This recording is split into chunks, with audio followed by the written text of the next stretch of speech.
Holmes, poor little Wiggins needs our help. Hello, Toby. All you need now is a shawl and a mop cap, and you could be Mrs. Hudson's younger sister.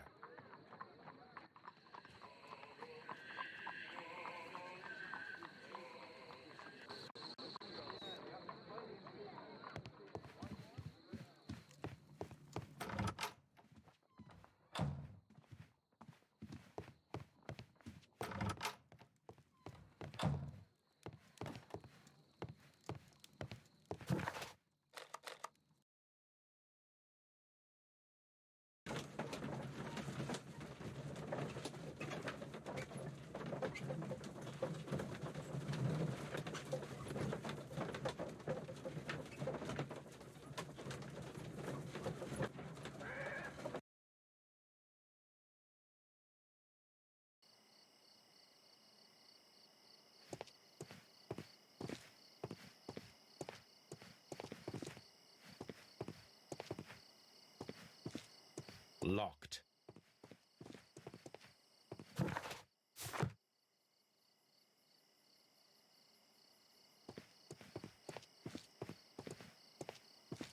Holmes, poor little Wiggins needs our help.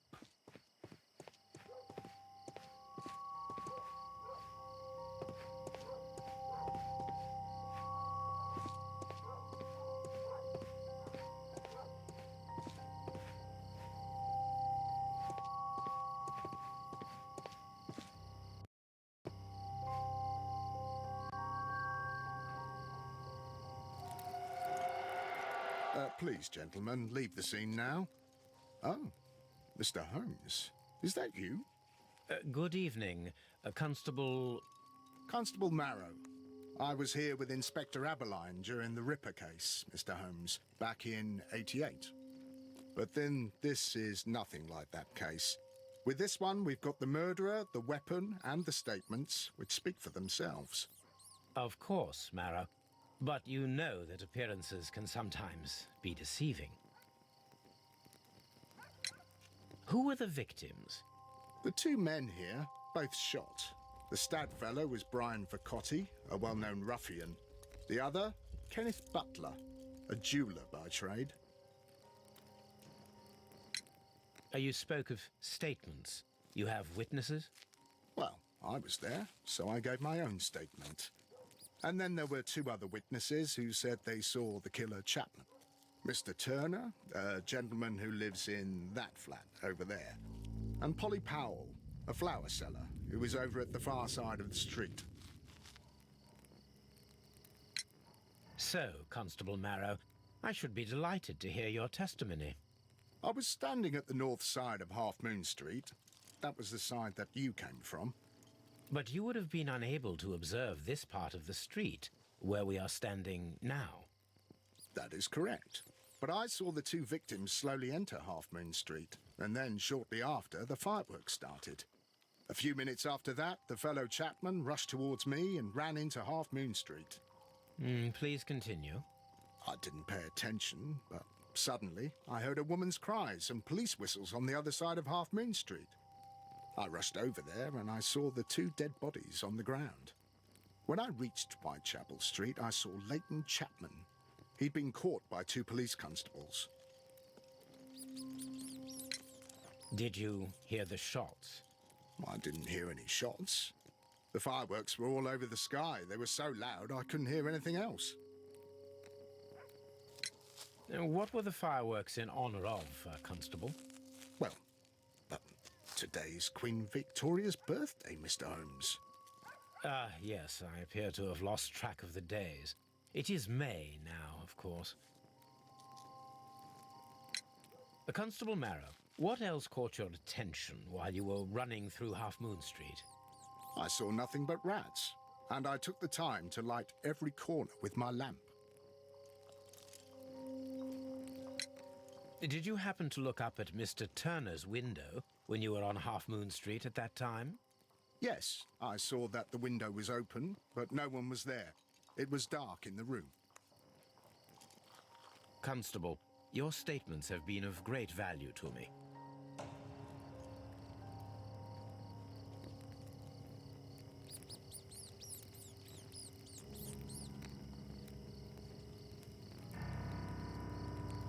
The bullet struck his head. This man didn't stand a chance.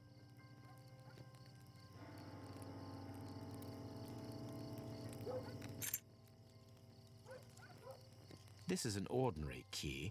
I wonder what kind of door it opens.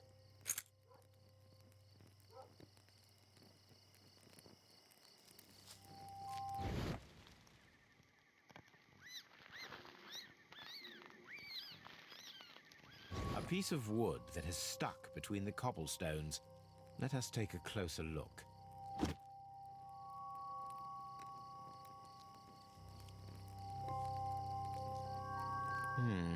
This shard of wood is quite new.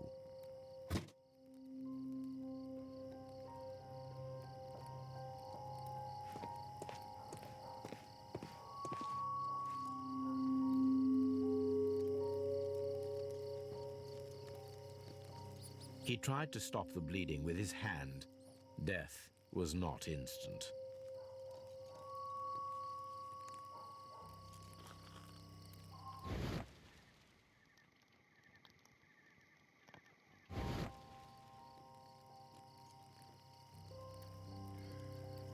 The bullet penetrated his stomach, a dreadful wound.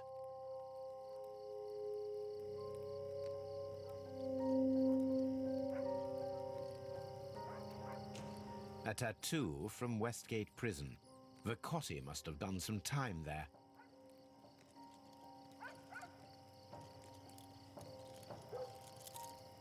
Brian Vercotti suffered greatly. What a terrible way to die.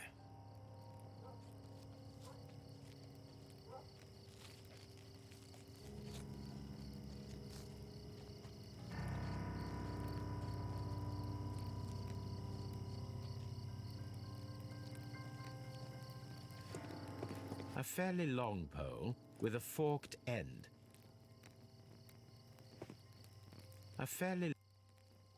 I'm always wondering what's on your mind, Holmes.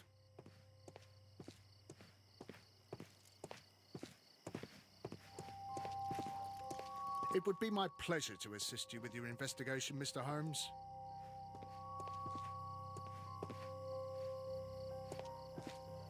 I'll do anything to save my brother, Mr. Holmes.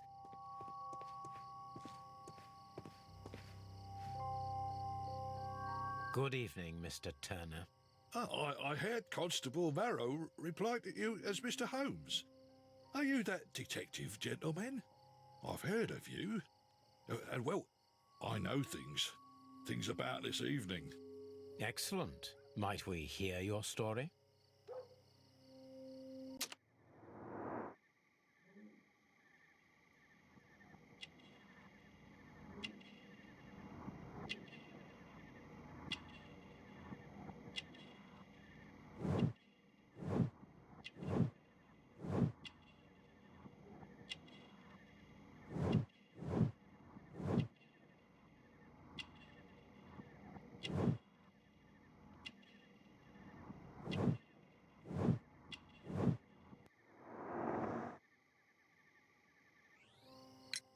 Could you tell us everything that you may have seen or heard? I was already in bed when the fireworks started. A few moments after, I clearly heard 2 gunshots from outside. Please continue. I quickly got up and I grabbed a lamp from my nightstand and I rushed towards the window. I looked down and I saw 2 bodies. And there was a man with a gun who was standing nearby. Where exactly? Well, near this body. Did he notice you? I don't think so. He rushed towards Whitechapel Street without looking around. Mr. Turner, did you see anyone else in the street? No, I saw no one but that man, the murderer, the fellow they caught. Were the 2 shots you heard consecutive? Yes, there was a very short pause between them, and they sounded different somehow. It seemed to me that the second shot was louder than the first. That is an interesting comment. Mr. Turner, what were your actions after you stepped up to the window? I was afraid that the man with a gun might return, so I stayed close to the window till I saw the policeman coming in the Half Moon from Whitechapel. Then I walked out to tell them everything I saw. You have helped us a great deal, Mr. Turner. I'm so glad that the murderer has been caught.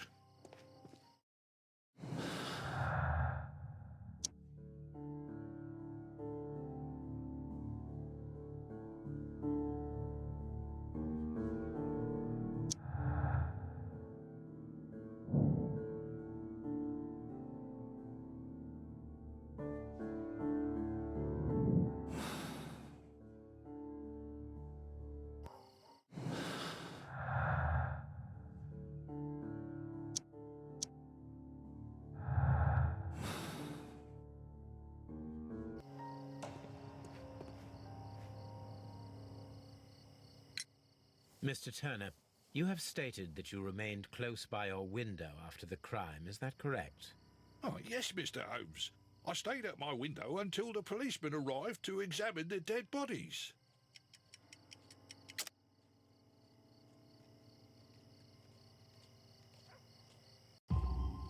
That is very interesting, Mr. Turner. Constable Marrow stated that he did not see anyone at the window when he was running through Half Moon Street. Well, I think Constable Marrow and me, we might have been distracted by the whistles and shouts coming from Whitechapel. We could have missed each other somehow. You understand what I mean? It was a bit of a stressful moment, to tell you the truth, sir. Allow me to form my own theories, Mr. Turner. Would you mind showing me the view that you had from your window? Not at all, Mr. Holmes. Please, follow me. Mr. Turner appears to live very modestly.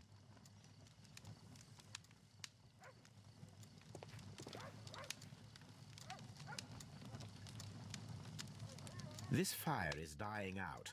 It was last tended to over an hour ago.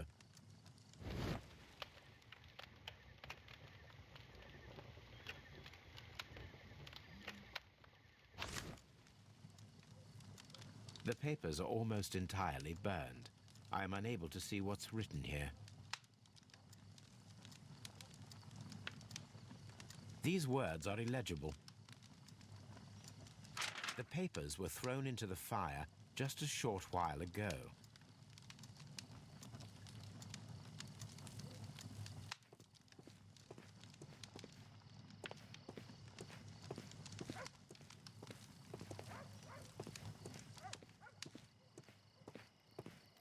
Anything else you would like to know, Mr. Holmes?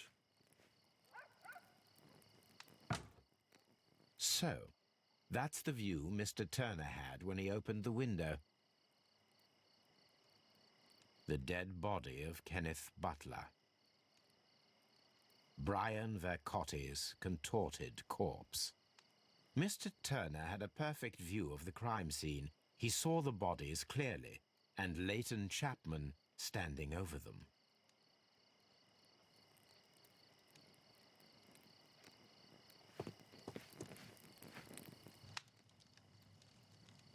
This kitchen knife is quite sharp.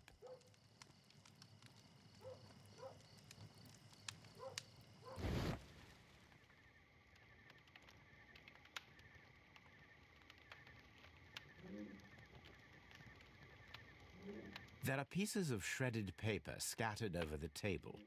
This kitchen knife was used to cut the paper.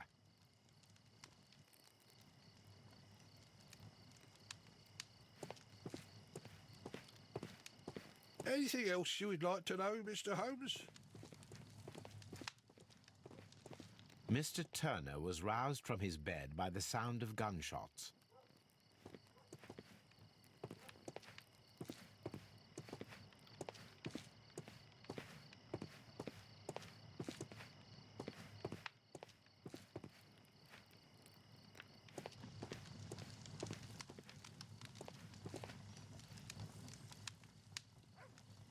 The books on this shelf are in a mess.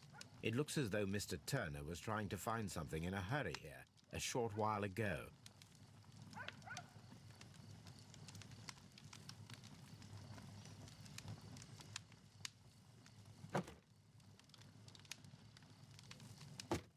perfect match.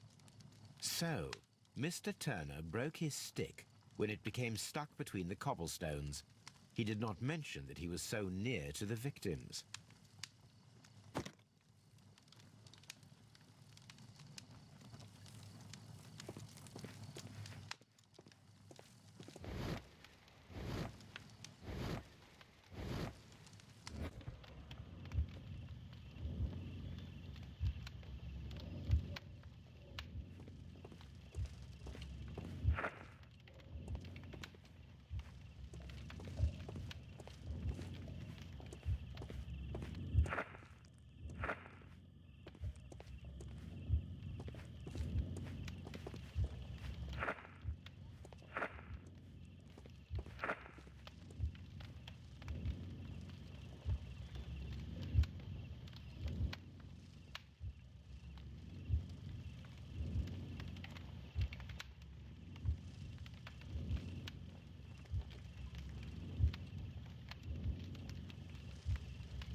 So Mr. Turner used a book to hide an object that he found on Kenneth Butler's body. The question is, what did he find?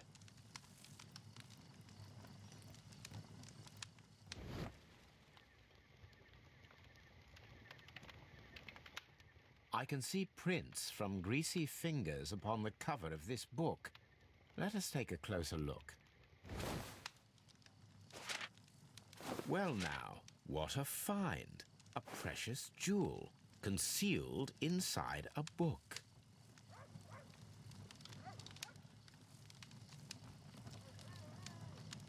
A bracelet with unique ram's head design, a distinctive feature of ancient Grecian artifacts, probably of the Hellenistic era.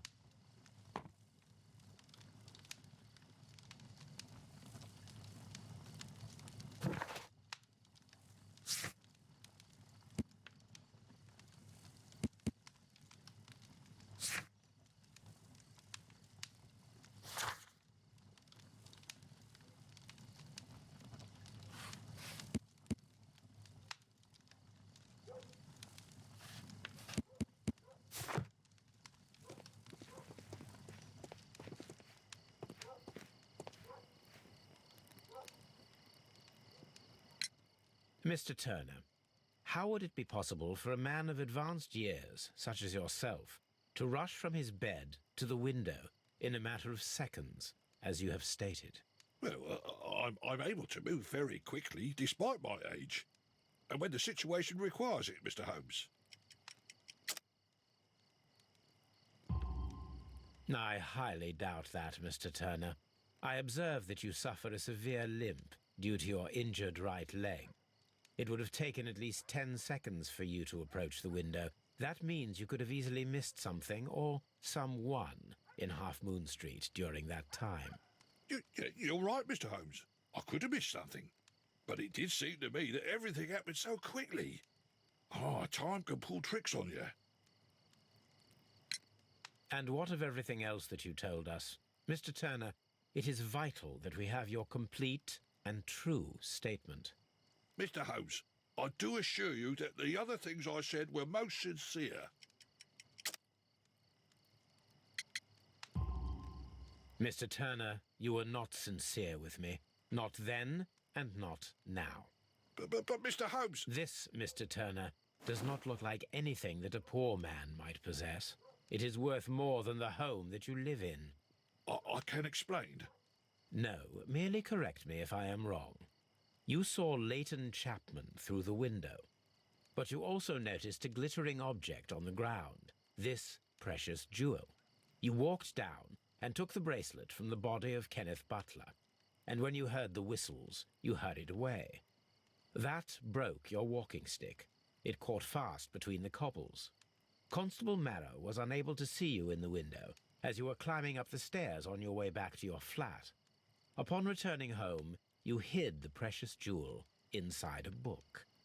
Mr. Holmes, please don't send me to prison. I didn't do anything bad. I'm just a poor man. When I chanced upon the bracelet, I saw it as an opportunity to make a little money. I was desperate. I only took the bracelet, that's all, I swear.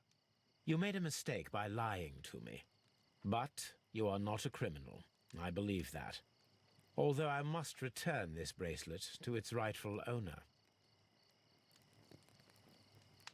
I wish this crime had never happened, Mr. Holmes.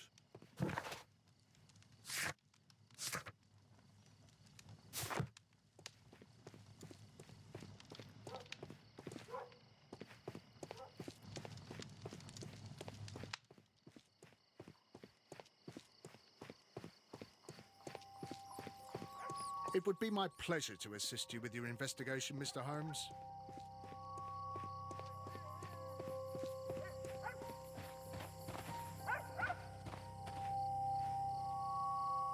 Mrs. Powell? What do you want? My name is Sherlock Holmes. I'm assisting the police with their investigation of the crime that took place this evening. Well, I've already gave my testimony, but very well. Could you tell us everything that you may have seen or heard? Yes. I was selling my flowers as usual, and then the fireworks began, in honour of Queen Victoria. I enjoyed those. But then, all of a sudden, a young lad ran out of Half Moon Street and stopped just by me. He had a gun in his hand. He was like a ghost, and all covered in blood. It was dark, but I could see him, because of the flashes from the fireworks. And then? I screamed as loud as I could. I knew that a policeman should be on duty in the vicinity. He had no time to escape. 2 constables got him. Then another constable came out from the very same street, and I heard him talking of a horrible murder. Mrs. Powell, did you hear the gunshots? I'm not sure. You know, what with the fireworks? Did you see anyone else leaving Half Moon Street, prior to or at the time of the crime? No, sir, I did not. Even with all the fireworks, I was very attentive, as I'm always on the lookout for customers. My thanks to you, Mrs. Powell.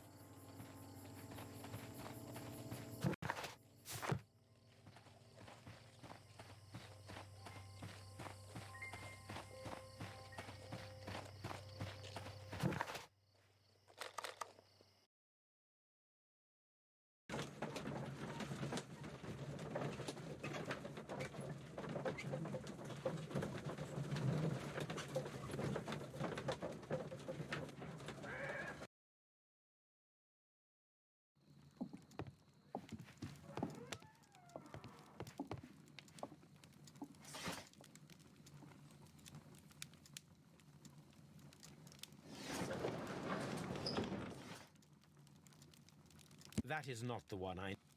That is...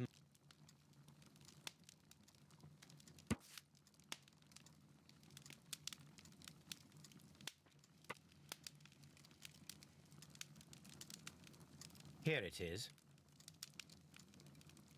I need to continue my research in my archives.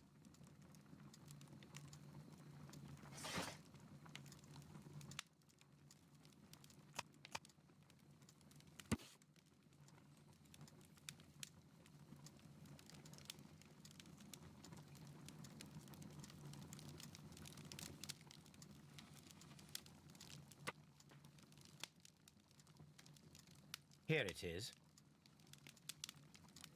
One of the victims, Kenneth Butler, was involved in the story of the stolen Hellenistic treasures. A visit to his pawn shop should tell me more.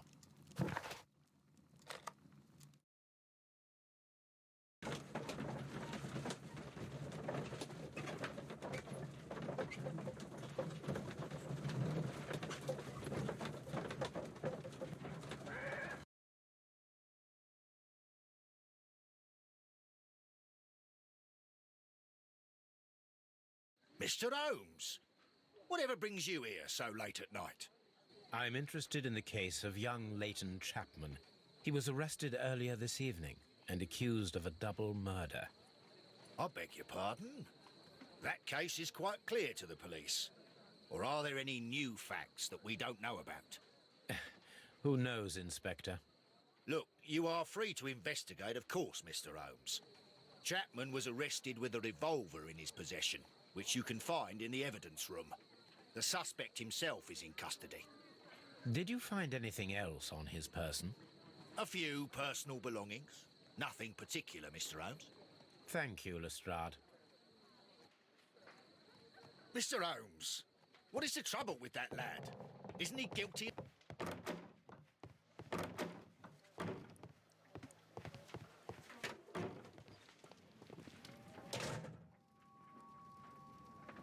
So this is the gun that Leighton was holding when he was caught by the police.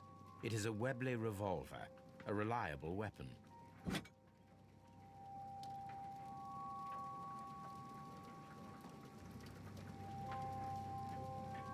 It seems as though the shells were not removed from the cylinder. It's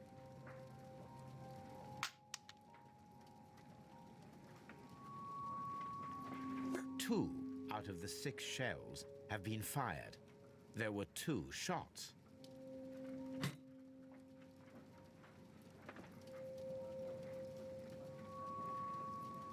Two out of the 6 shells have been fired. There were 2 shots.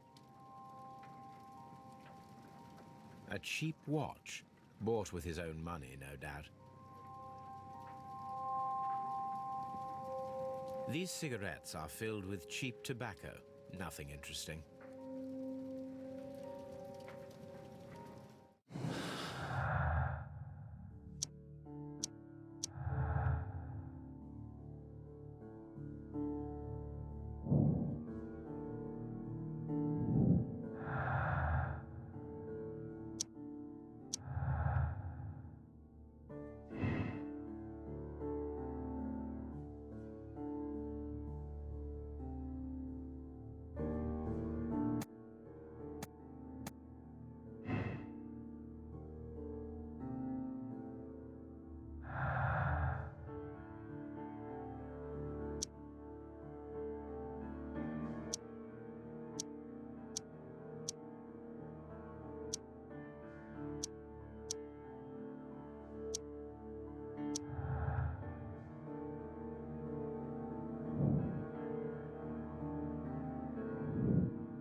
Mr. Holmes?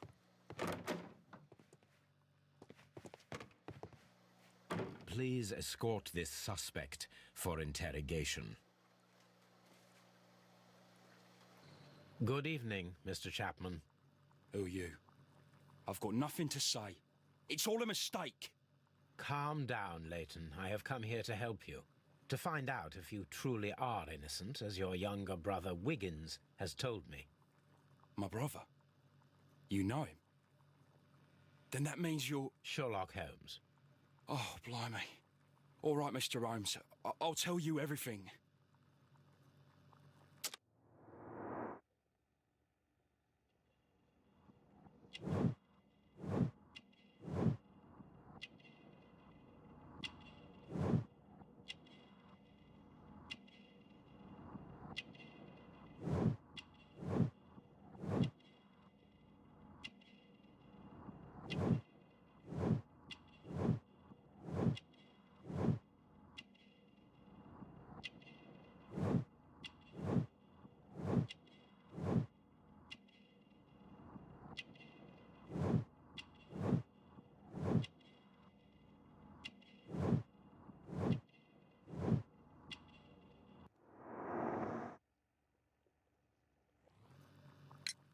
Good.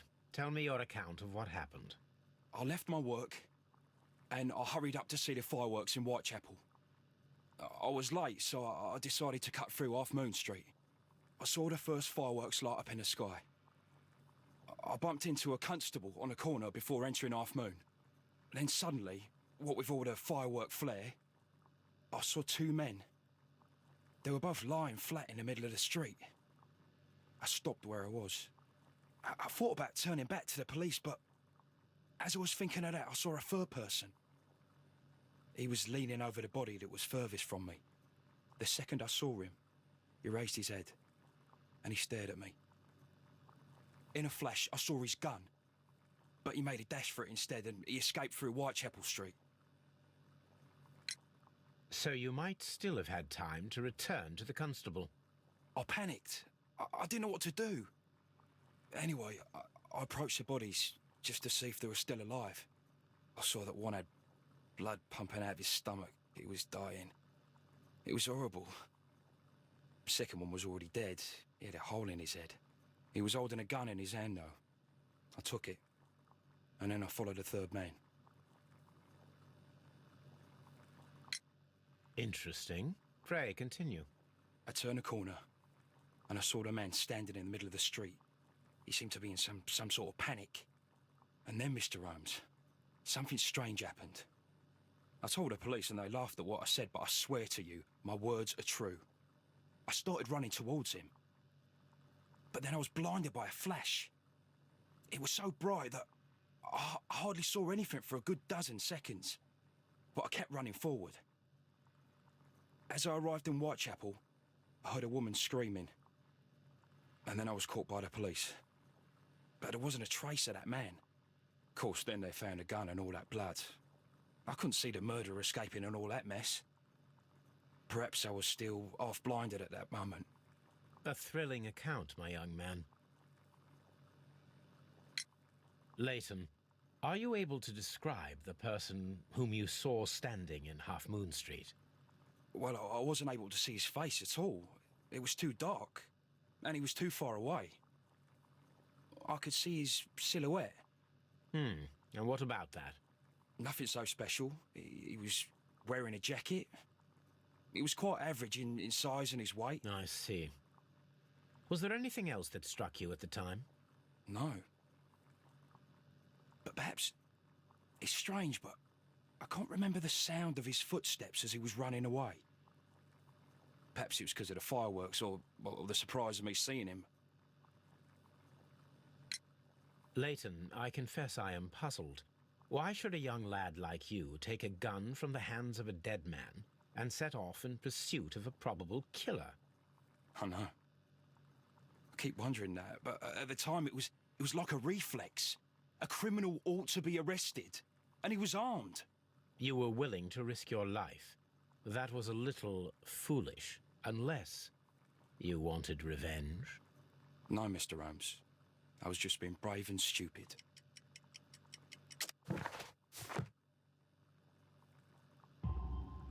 I'm sure that you were, but I believe that you may have recognized one of the victims, Brian Vercotti. You knew that gentleman well, did you not? However could you know that? You have a typical tattoo of the Westgate Brotherhood upon your hand. I observed exactly the same mark upon Mr. Vercotti. You came to know him from your sharing a past prison sentence. Am I correct, Mr. Chapman? Oh, God. You're right, Mr. Holmes. Would you tell me a little about Brian Vercotti? We were convicted for a robbery. Once in prison, both of us joined one of these fraternities. During that year, we tried to help each other out, you know? You were quite young then, I believe. Yes, Mr. Holmes, we were. We'd only stolen a pound of meat. After we were released, and when I saw what my little brother had become, I decided to work towards living an honest life. And Vercotti? He had a hard time. His sister had died in a Whitechapel dispensary while he was in prison. He had no family anymore. Our paths split. He fell back into crime. So you lost him? Yes. And for around 2 years, I heard no news of him at all. We shall see you soon, young man. Tell old Wiggins that I'll be fine.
The door is locked, but I won't try to pick it. There are people directly behind me. Mr. Butler's key matches the lock perfectly.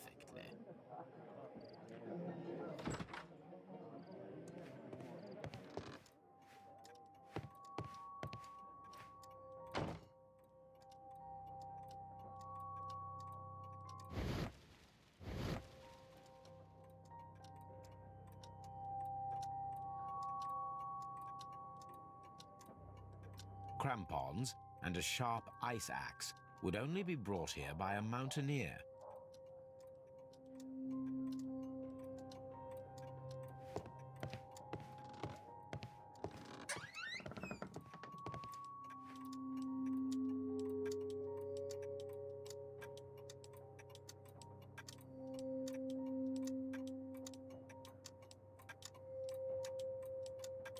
A flare pistol. Perhaps it was pawned by a destitute sailor.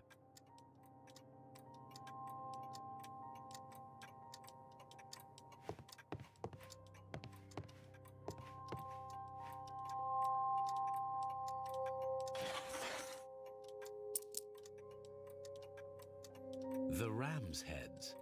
This necklace belongs to the 5 Rams of Mittelin collection. Interesting.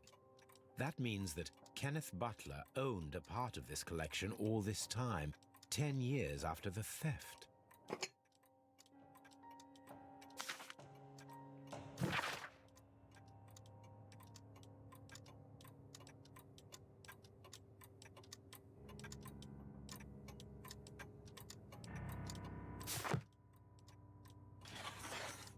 It looks as though Mr. Butler kept a careful record of his operations.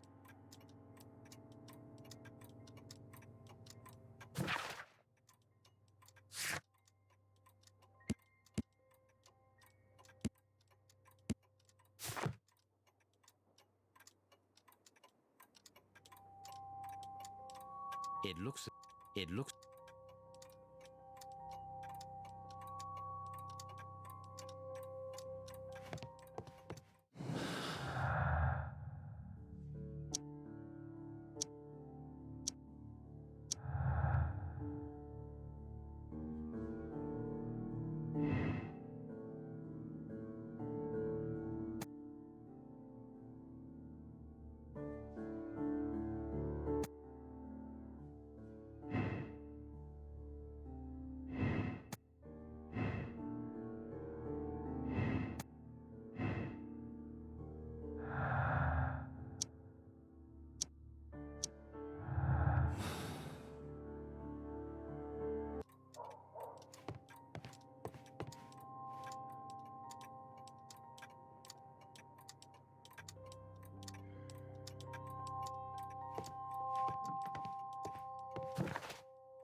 I'm always wondering what's on your mind, Holmes.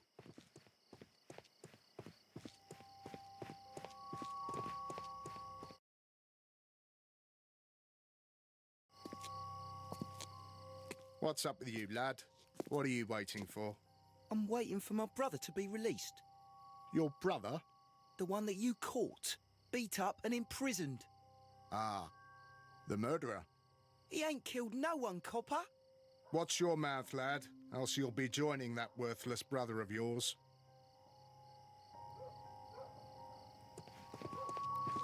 It would be my pleasure to assist you with your investigation, Mr. Holmes. I'll do anything to save my brother, Mr. Holmes.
I am unable to see any higher. I need to find something to lift my lamp.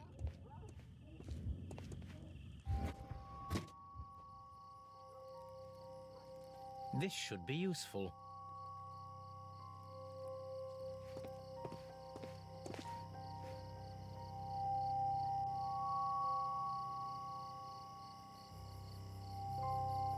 This is most definitely a bullet hole.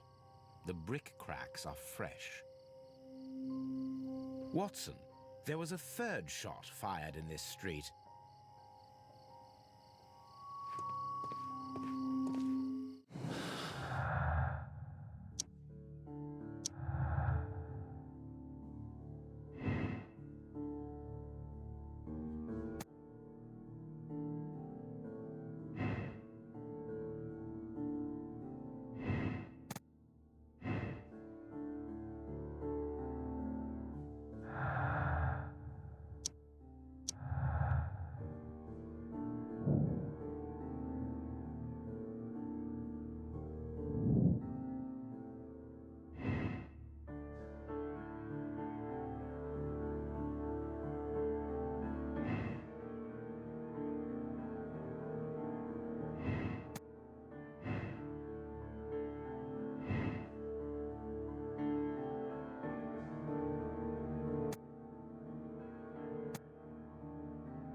Constable Marrow, I would value your assistance in this investigation. It would be my pleasure, Mr. Holmes.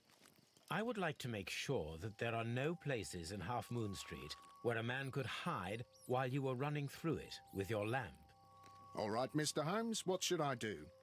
Take your lamp and start walking, just as you did before, and try to find me. Understood.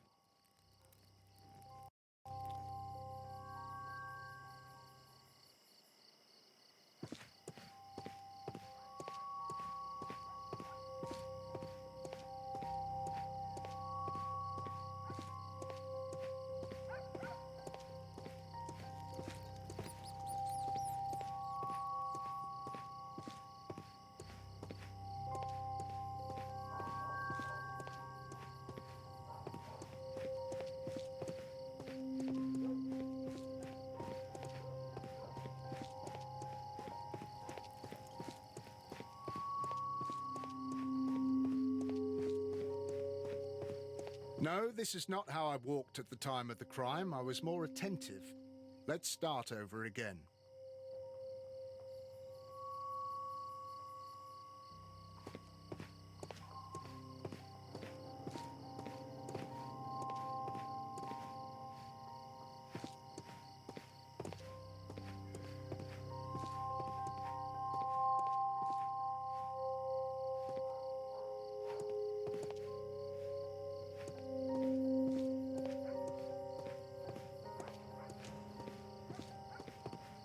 I can see you very well, Mr. Holmes.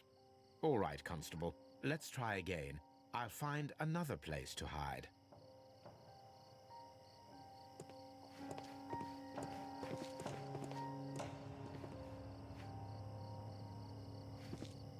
Here you are, Mr. Holmes. All right, Constable. Let's try again. I'll find another place to hide.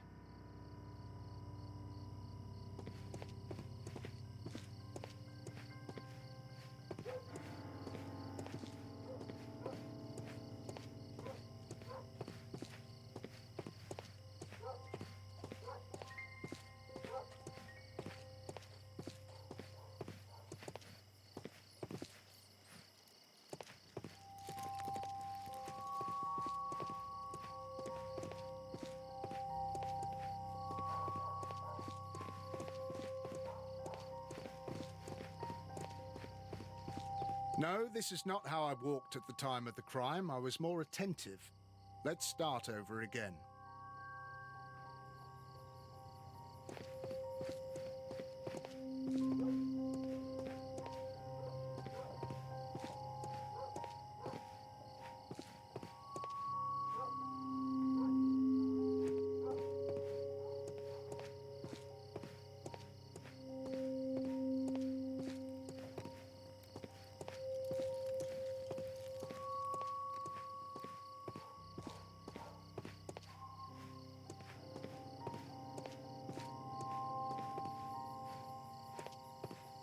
Mr. Holmes, it wasn't difficult to find you at all. It is obvious now. No one could escape Constable Marrow's lamp while hiding in the street. It would be my pleasure to assist you with your investigation, Mr. Holmes. I'm always wondering what's on your mind, Holmes.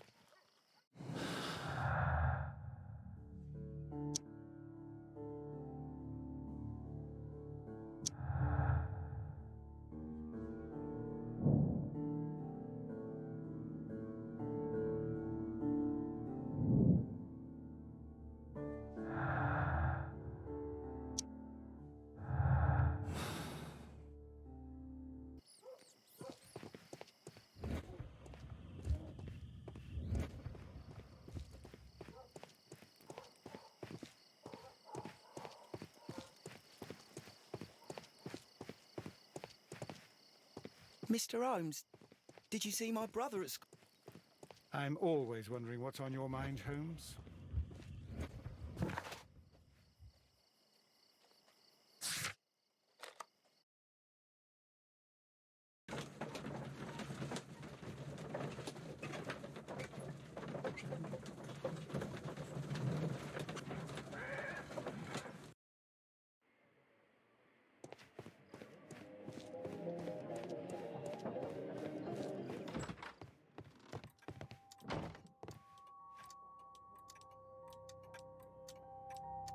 This is exactly what we need in order to imitate the flash of the fireworks.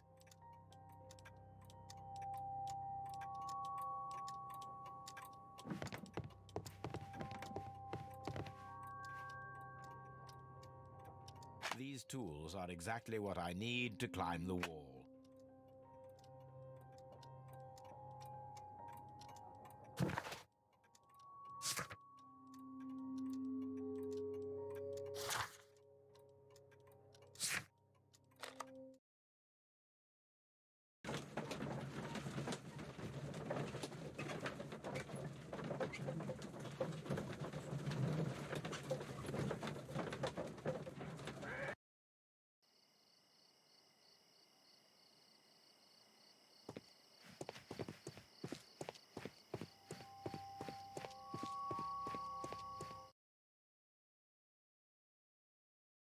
Why are you looking at me all the time like that? I'm just watching you, lad. I never know what to expect from people like you. People like me?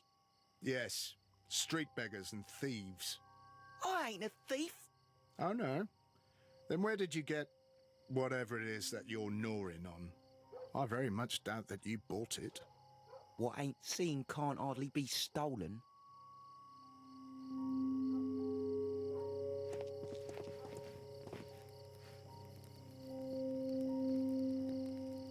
Constable Marrow, Watson, I would like to perform another kind of reenactment with your help. I'm listening, Mr. Holmes. I want to check if Leighton's testimony can be trusted. If someone could vanish into thin air at a specific moment. But Holmes, I don't see how.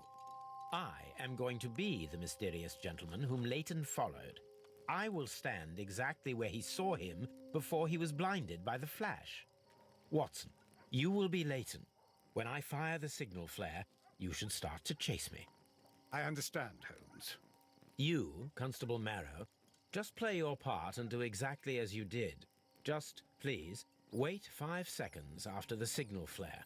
I doubt that Polly Powell would have screamed any earlier.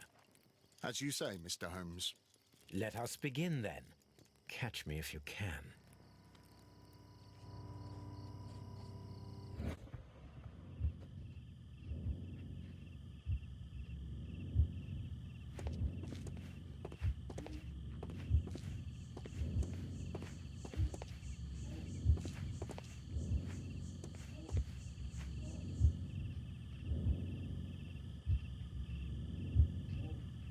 The moon illuminates this wall.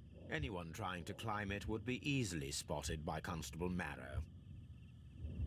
This wall is cast in shadow. It would be difficult to see anyone scaling it.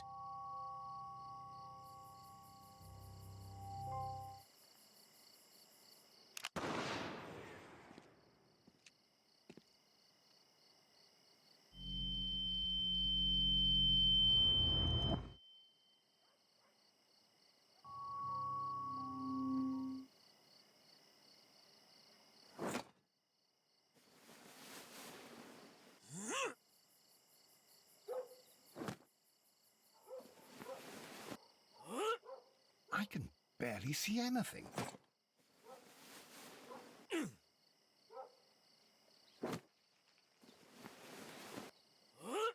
Holmes? Are you there?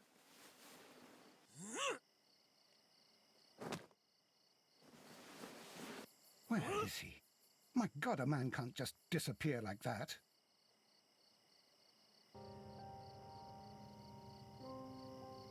Holmes? Holmes? Where are you? I cannot see you, Mr. Holmes.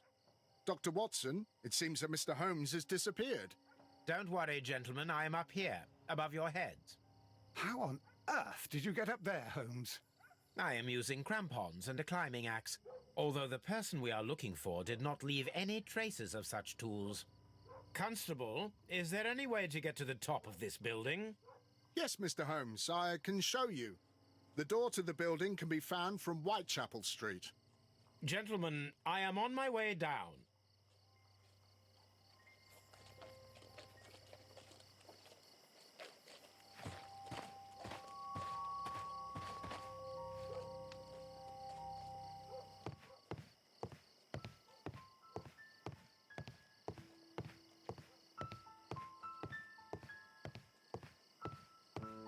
These shards of glass are from the window above.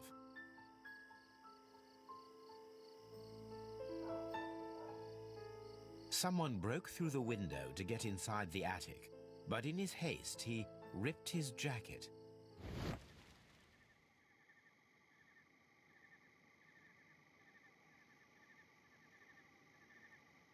A cluster of thick black threads. They're unusually strong. I should examine them under the microscope. We can conclude that the person whom Leighton saw climbed up the wall, broke into the attic window, and escaped through the hatch.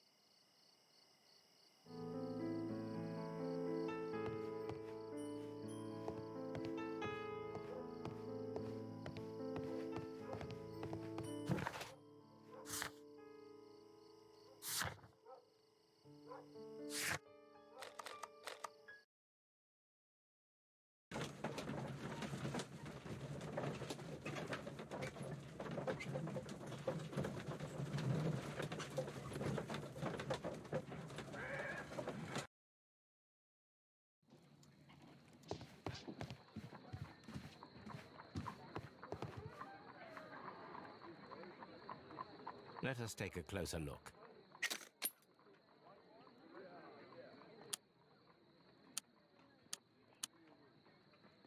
It is not a thread, but a hair. I very much doubt that it is human. I need to compare this sample with a human hair and a horse hair. A shaving brush is usually made from horsehair. Watson, could you please pass me your shaving brush? Here you are. Watson, look, what's outside the window? Well, I don't see anything. Ouch! Holmes! Oh, don't make such a fuss. One little hair.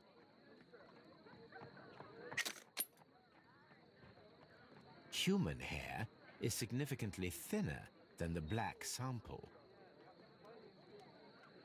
The horsehair is thinner than the hair that we found. So, this black hair belongs to an animal, and it is larger than a horse. A hair from a large and exotic animal.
I'm always wondering what's on your mind, Holmes.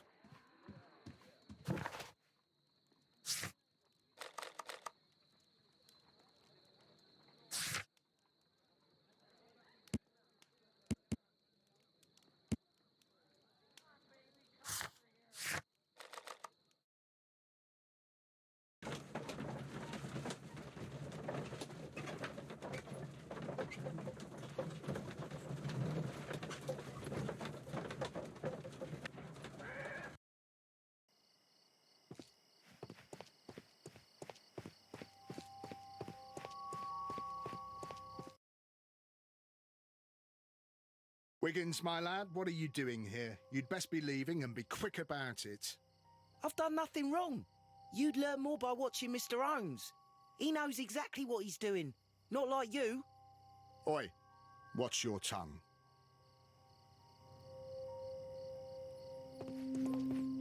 It would be my pleasure to assist you with your investigation, Mr. Holmes.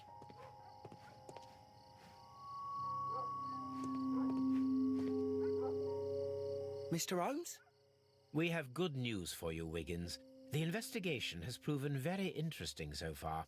We found facts and details that confirm your brother's innocence. I knew it, Mr. Holmes. But for now, Wiggins, we need your help. Anything you like, Gov. I need you to locate a circus that has stopped over in London. It needs to have disposed of at least one exotic animal, a very large one. You can count on me, Mr. Holmes.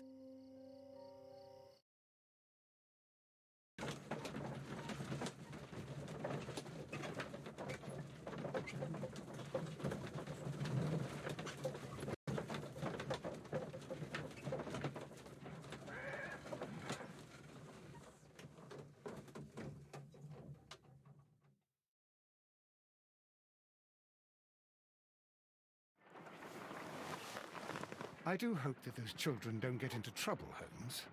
Don't worry, Watson. I predict some news in 7 seconds. Mr. Holmes, we found it. Here it is.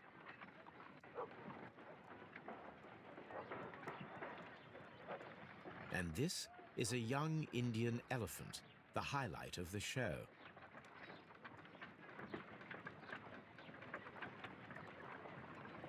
Duval Brothers, a well-known traveling circus that is currently stopped in London. I believe that is exactly the type of circus we are looking for. I'll pay it a visit.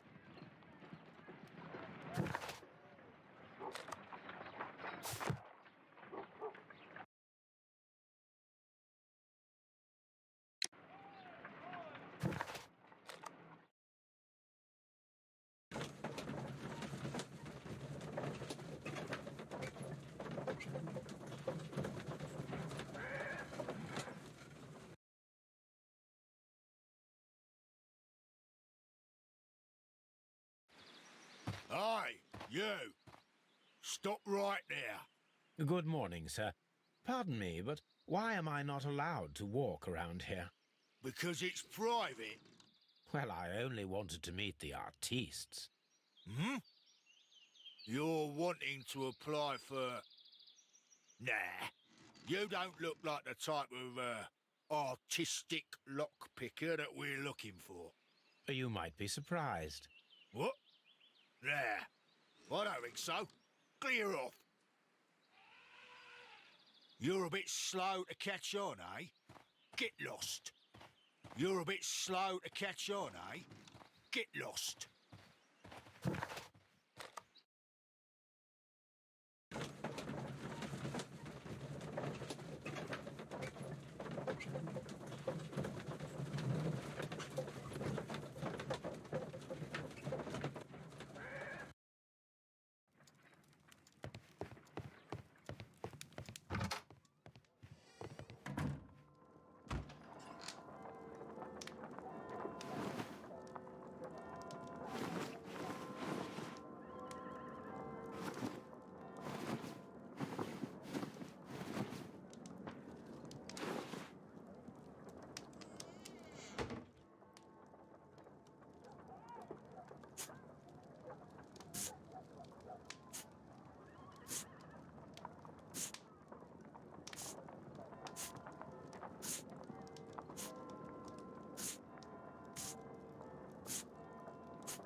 I'd better wear a shabby hat.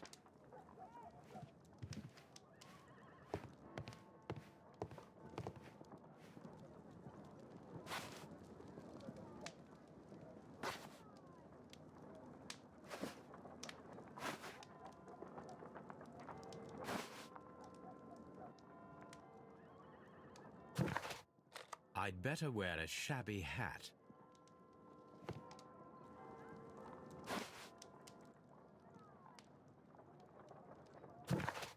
I'd better wear a shabby hat.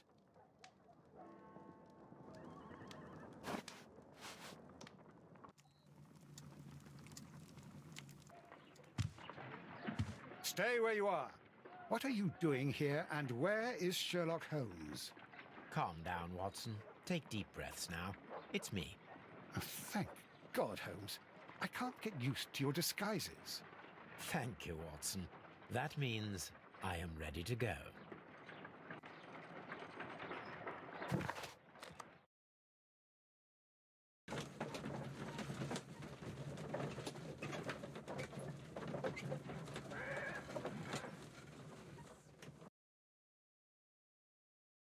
Who are you? What's your name? My name is Nigel. I'm here to open the locks. Talented, eh? Let's see. Go inside the marquee and show yourself to Charles Foley. And I'd highly advise you not to trick him. Got that? I've got it. Charles Foley is inside the marquee.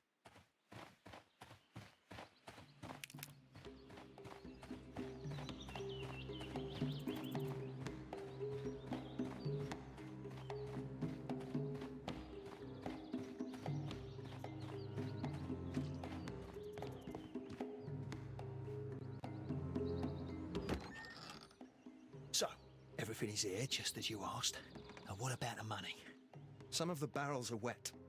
Transportation issues, it couldn't be helped. Whatever. We'll be here after midnight to pick up the supplies. I want to be paid first. No. You'll be paid after we make the transfer, as I said. Right? I hope that no one saw you. The police are on the lookout. Of course not. I'm a professional. Glad to hear it. Be ready for tonight, then.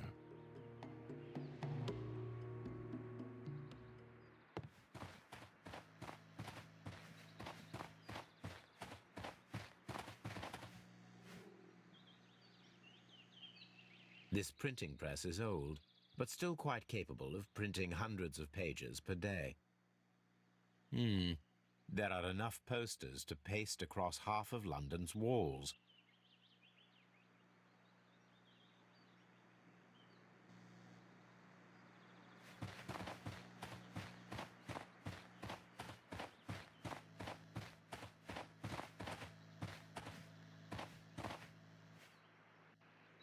The barrels are roughly clustered.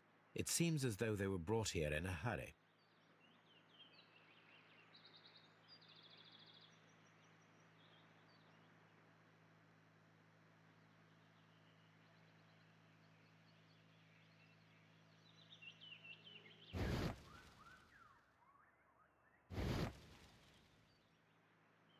This wooden barrel is damaged. It is difficult to say what is inside. There is a spot on this barrel that was intentionally painted out.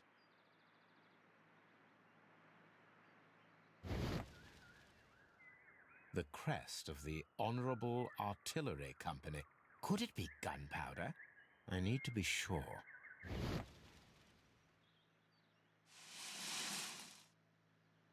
Judging by the fractions and the scent, I can confirm that it is, in fact, gunpowder.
From lambs into lions.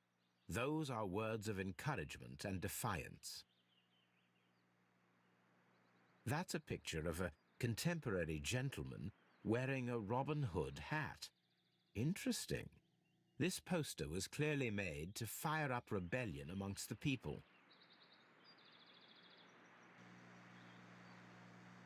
Powder kegs, a printing press, and a great many blank papers.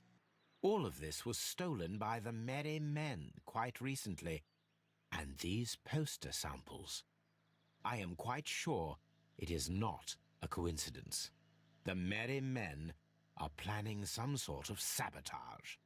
Stop right there. Who are you? Are you Charles Foley? Maybe. They say that I can open any door. Do they now?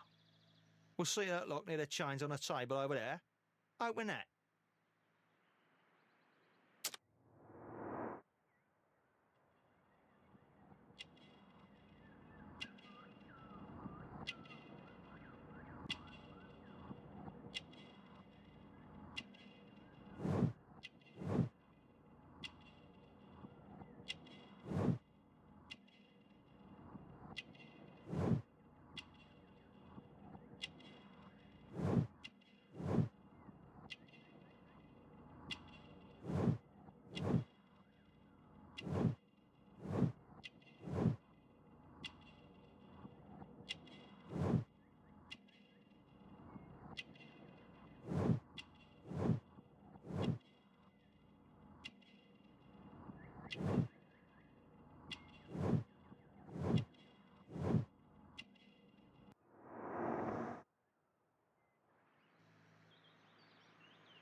Are you still tampering with that lock?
I need to find out what's behind this Charles Foley.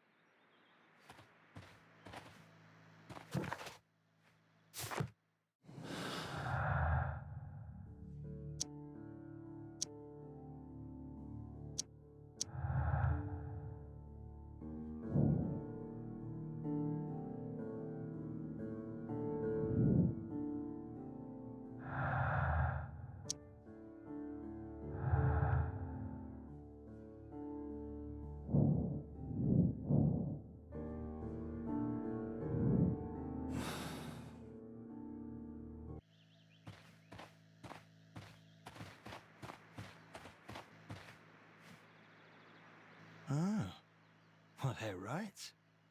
What's your name? Nigel Shirley, from York. Ah, Nigel from York. Never heard anything about you. How'd you hear about me?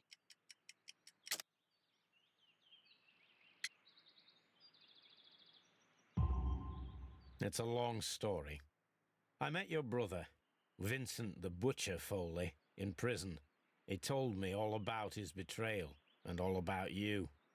Before I was released, he told me that you might find a job for me one day and pay me some money for me craft. Well, he died. 7 days ago, in prison. I'm sorry to hear that. That's all right. The traitor has paid the blood price for it. And you'll do the job anyway, because I need a talented lockpicker. I know just where to search for his legacy. It's all about the Hellenistic treasures, isn't it? Gosh, you fool. Now, listen up. You'll come with us tonight, and you better mind yourself. Us? Wait, who's coming then? Billy, Jack and me. And what will I get for that? We'll share the loot. The one you seem to know about. Right. Wait for us at the abandoned manor house on the corner of Ladbroke Grove and Kensington Park Road at midnight. Deal.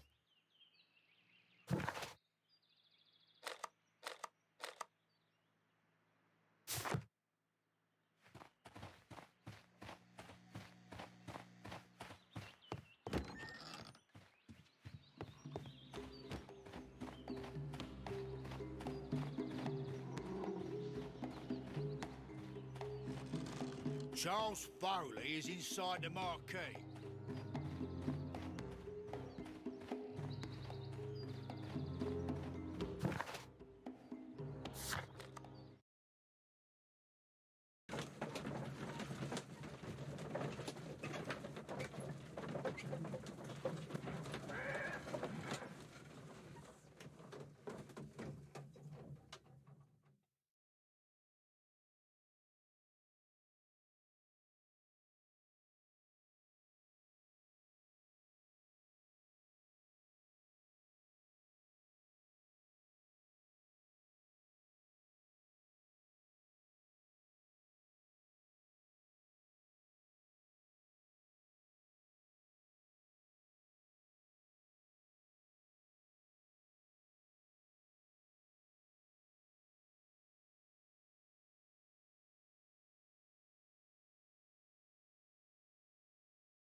Here I am at the manor.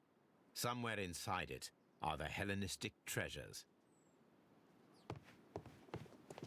This lock is quite old. It shouldn't be much of a challenge.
I need to find where the safe is hidden and lockpick it.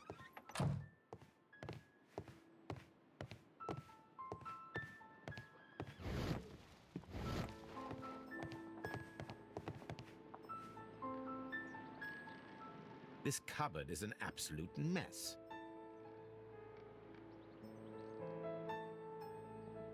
Several books have fallen from the shelves. It seems as though this cupboard can be moved. I'll give it a try.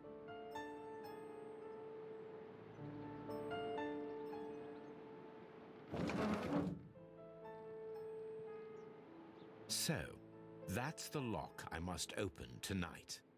Let me see.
What a surprise! Another lock. And I won't be able to pick it. I recall that precious key around Foley's neck. It might prove a decent fit. I suppose they hired me to only open the first lock. Let us wait for the thieves, trap them, and find out. Let us check the thieves' possible escape routes in the event that they are caught off guard by the police from the front door.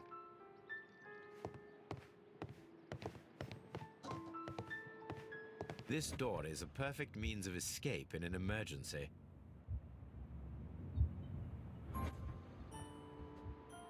This door is a perfect means of escape in an emergency. A solid rope.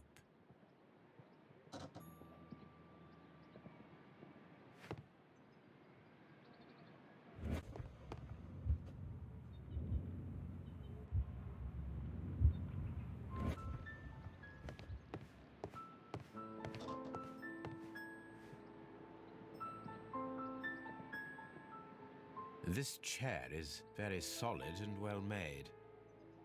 This should be useful.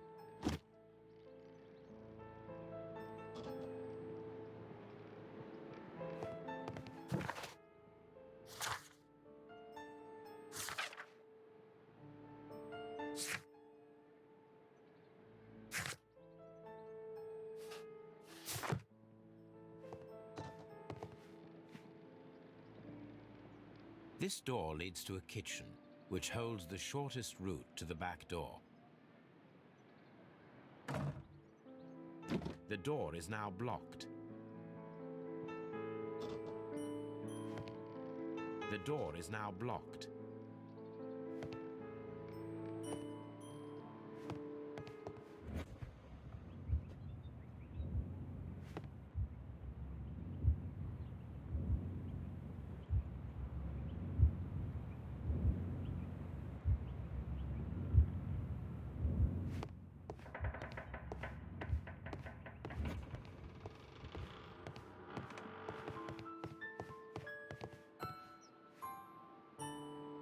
I wonder what this old chandelier is doing on the floor. It looks as though it was poorly attached.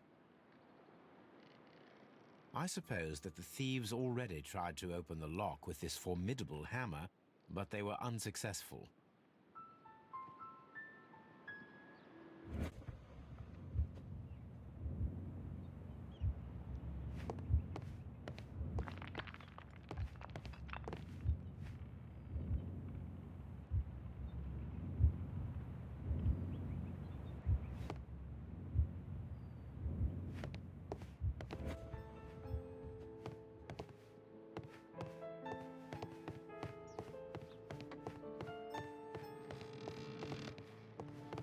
Although this window is high above the ground, it would be possible for one of the thieves to attempt to use it for their escape.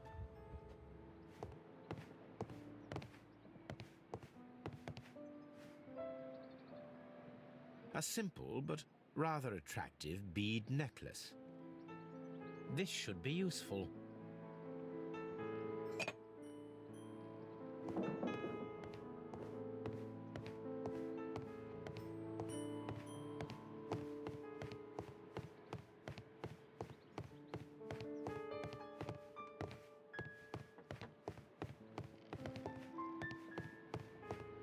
The ground floor window is a perfect way to escape the police.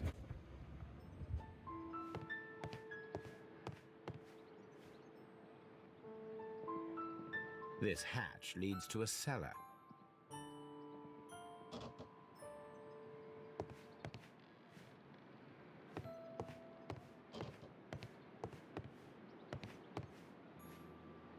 This should be useful.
if anyone takes the hammer, the rope will uncoil and make the chandelier fall.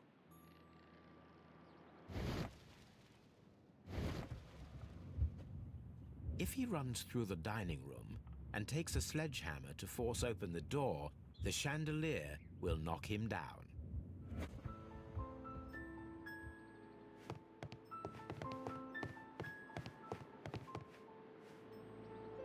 What a surprise! I recall.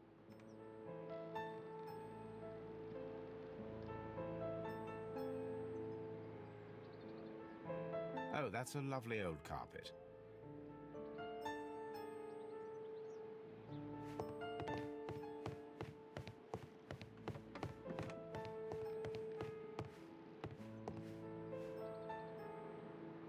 That is quite a heavy cupboard. This works very well. No one will escape through this window now.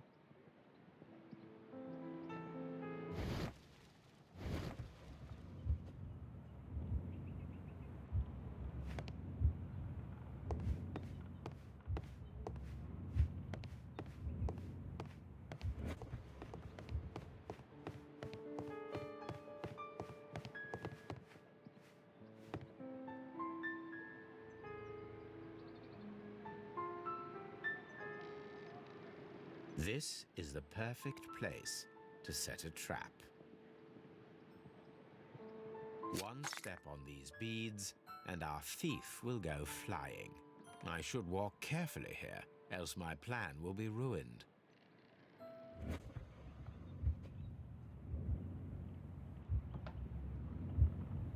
Any thief who finds his way upstairs will roll down very quickly.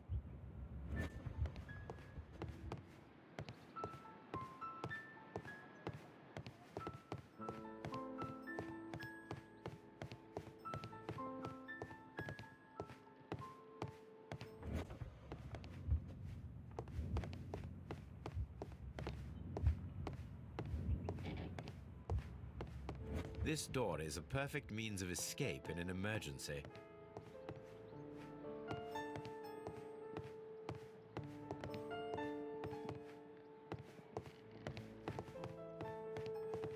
The thieves won't attempt to escape through the front door if the police are right behind it.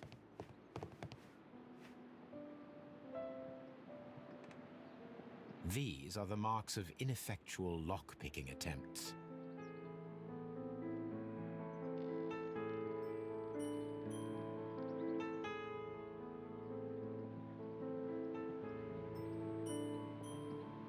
Oh, that's...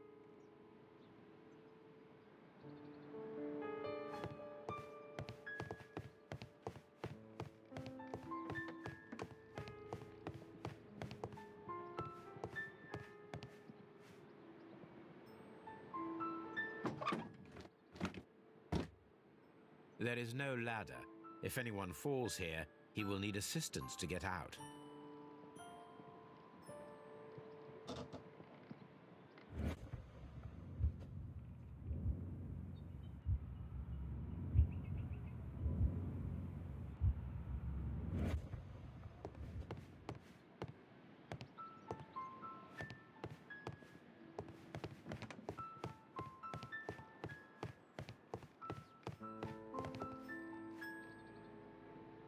This should be useful. The door is now blocked.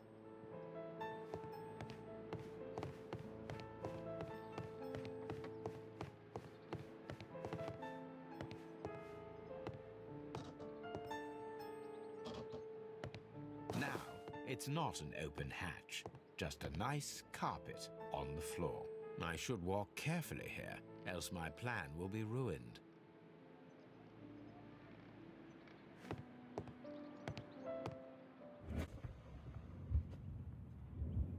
Now, if a thief runs through the kitchen, he'll pay a surprise visit to the cellar. The traps for my circus companions are all prepared.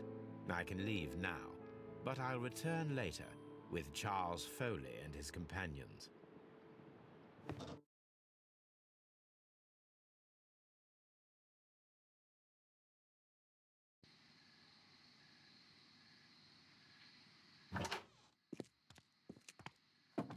Police! Police!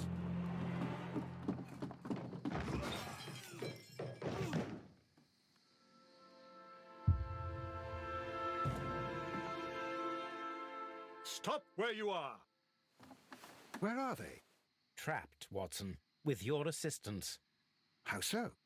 Oh, you sounded just like a real Bobby, my dear fellow. You startled them into the traps. I did? I assure you, Watson, it was quite an entertaining show. They will not escape the house now. You scum! And this is the pistol used for the murder in Half Moon Street. How'd you know about that? Have you closed the case yet, Sherlock? Mycroft, what are you doing here? Did you follow me? Sherlock, it may seem that I used you, but you should be pleased to know that you have served our queen well, in this instance. So now, let us catch the big fish. But this man is not one of the merry men? No. Then why exactly are we here, Sherlock? This gentleman, Charles Foley, has been involved in a double murder, and the hunter of a set of valuable antiques, the Hellenistic treasures, which disappeared in a theft many years ago. You're no better than the coppers.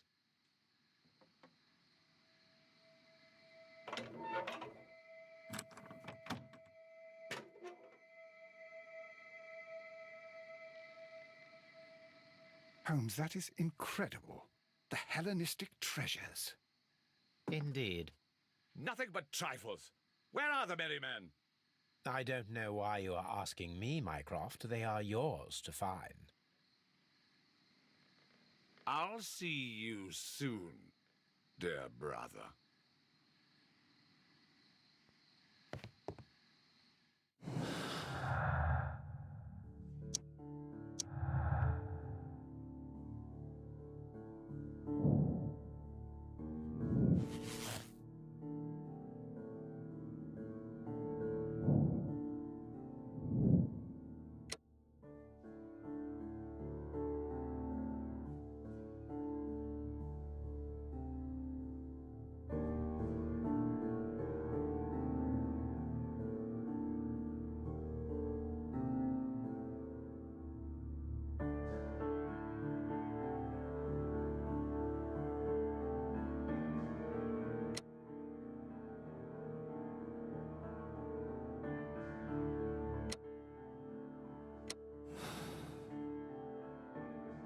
Don't move, you flim-flammer. The trap with the chandelier worked perfectly. Charles Foley has been knocked down. What a beautiful collection of art. It was thought lost. Holmes, I had no doubt that you would catch the thieves.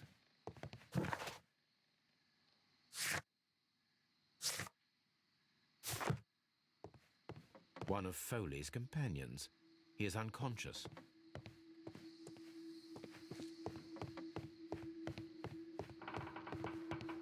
One of Foley's companions.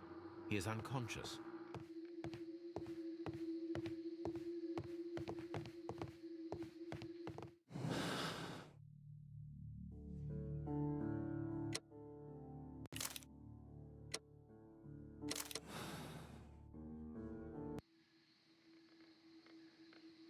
Charles Foley, you were a witness to a double murder. You were standing next to Vercotti when Butler fired at your accomplice. The jeweler missed him, but they proceeded to kill each other with simultaneous shots. Even if your intention was to retrieve the stolen treasure, you did not intend to kill. I shall inform Inspector Lestrade of that fact, so your sentence should be the lighter. You are a fine gentleman, with your fake pity. I do what I think is right. It is never due to pity. Farewell, Foley. I shall leave now, Watson. Gentlemen, please take our friends here into custody. Where are you going? I have unfinished business. I'll see you at Baker Street.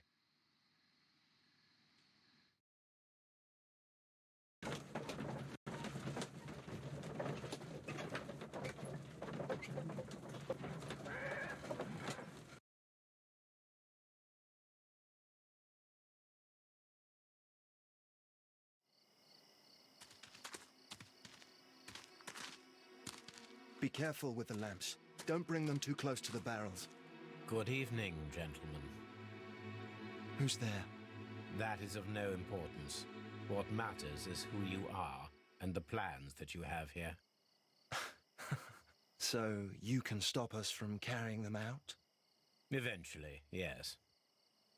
Hey, careful. You'll blow us all up. I'm listening. We are a group known as the Merry Men. But I suppose you knew that already. We are the men who've already lost everything of value in their lives. We are ruined shopkeepers. We are workers who were fired from their jobs. Honest people who were robbed. We were forced out from our homes and thrown onto the street. And all of this in the name of the so-called law. The laws that were set out by our government. The laws that make the commoners only more vulnerable and the wealthy more protected. We are not only from the British Empire. Some of us are from the New Lands, America, Australia, and we are many.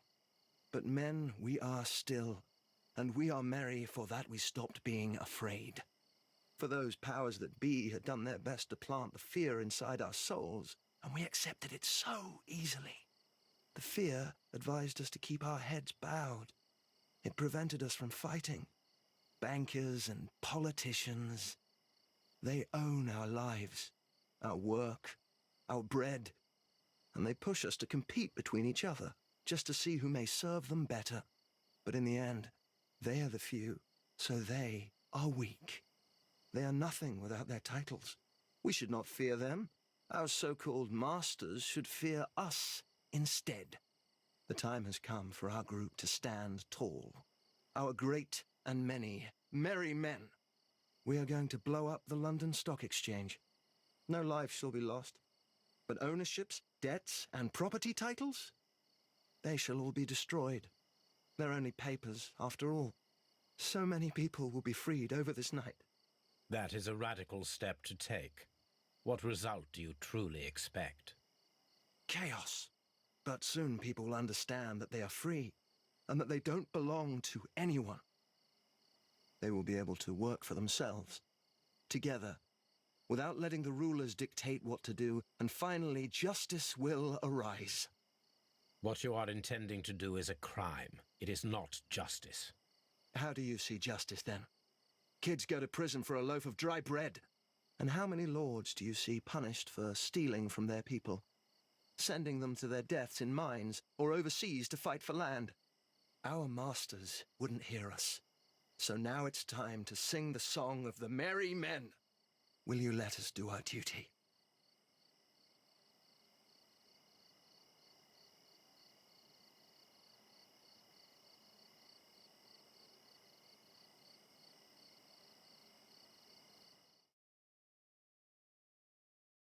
When the law serves only the few, it can no longer be trusted.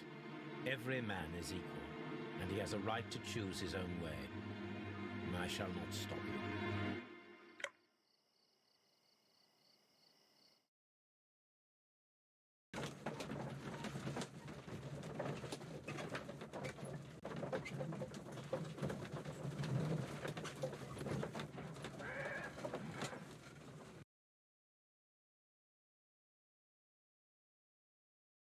So, you're interested in Russian literature now? Quite, lately. It is an interesting book. I remember a few lines. Really? I tried reading it myself, but I had a hard time understanding it. Yes, Doctor. It's about intelligence. Sherlock, I vaguely recall one of the lines. Sometimes it takes something more than intelligence to act intelligently. There were also a few words along the lines of, pain and suffering are always inevitable for a large intelligence and a deep heart. Tell me, Doctor, does my brother show any signs of pain or suffering? Not that I know of. Because you see, Doctor, behind all of his masquerade, my brother does possess a deep heart.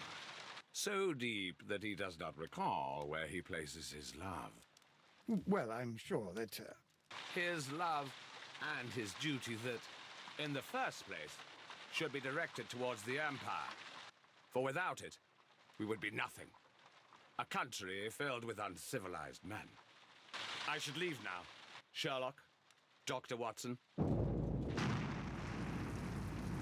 Holmes, what just happened? What was that? The start of a new world. Anything in the post, Watson?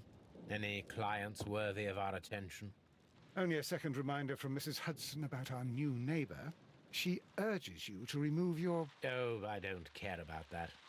Holmes, the lady who will be moving in shortly has requested the use of our spare room to place all of her boxes. Wait, what?